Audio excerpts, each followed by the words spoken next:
is the question, does God have favorites? Does God play favorites? Because some of you know this passage really well. Romans 2:11 says God does not show favoritism. Right? Does God have favorites? And just to be clear, Romans 2:11, perhaps a little bit clearer translation of that passage is, God is no respecter of persons. Which, I don't know about for you, but for me, connotes something completely different than showing favoritism. I'm not sure that that's a really great translation. But what do we mean by God is no respecter of persons? It means that he is a just judge.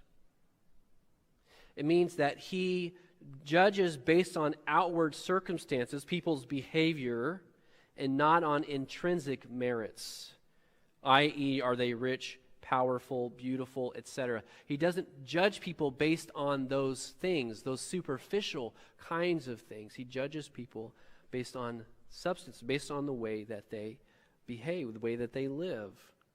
He's no respecter of persons. So when we say God does not show favoritism, what we're saying is that God doesn't treat people unfairly, unjustly. Does that make sense?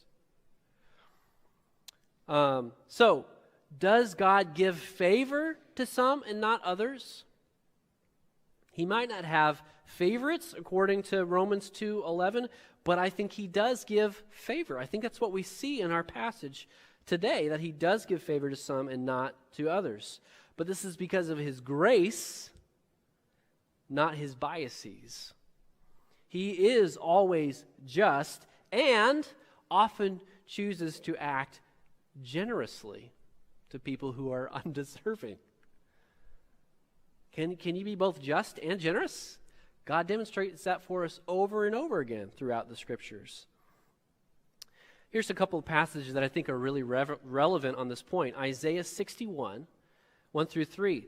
You'll recognize this as the words that Jesus gives at the beginning of his ministry. The Spirit of the Sovereign Lord is on me, because the Lord has anointed me to proclaim good news to the poor. He has sent me to bind up the brokenhearted, to proclaim for the captives and release from darkness for the prisoners, to proclaim the year of the Lord's favor, in this is where the passage continues, and the day of vengeance of our God, to comfort all who mourn, provide for those who grieve in Zion, to bestow on them a crown of beauty instead of ashes, the oil of joy instead of mourning, and a garment of praise instead of a spirit of despair.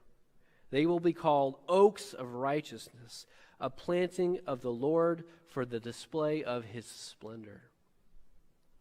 And so you see throughout that passage, God giving favor, giving blessing on undeserving people because he has mercy on them. Right?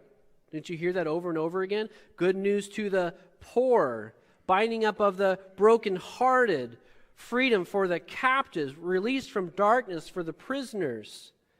He's being generous, he's being gracious to people who need support, who are struggling, who are suffering in different kinds of ways.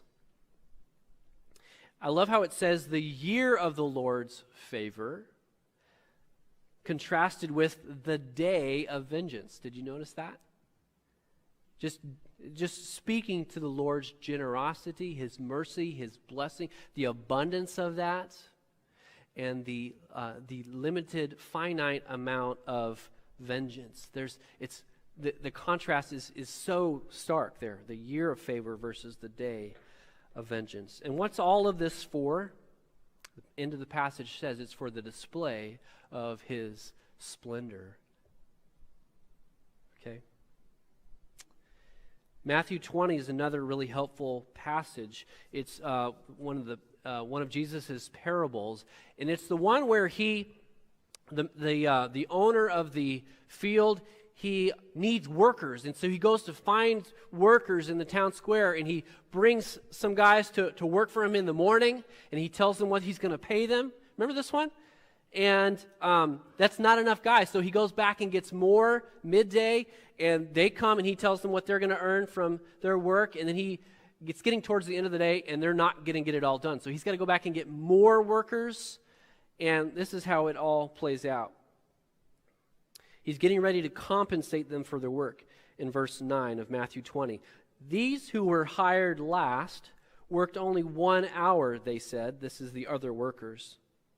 And you have made them equal to us who have borne the burden of the work and the heat of the day. But he answered one of them, I am not being unfair to you, friend. Didn't you agree to work for a denarius? Take your pay and go. I want to give the one who was hired last the same as I gave you. Don't I have the right to do what I want with my own money? Or are you envious because I am generous? You see, the owner of the field paid all of them equally, only the guys at the end of the day, they didn't work as many hours as the guys who came at the beginning of the day. And the guys who got paid, who had been there all day, were upset about how much they were getting paid. The guys who came later. And the owner is saying, are you envious because I am generous?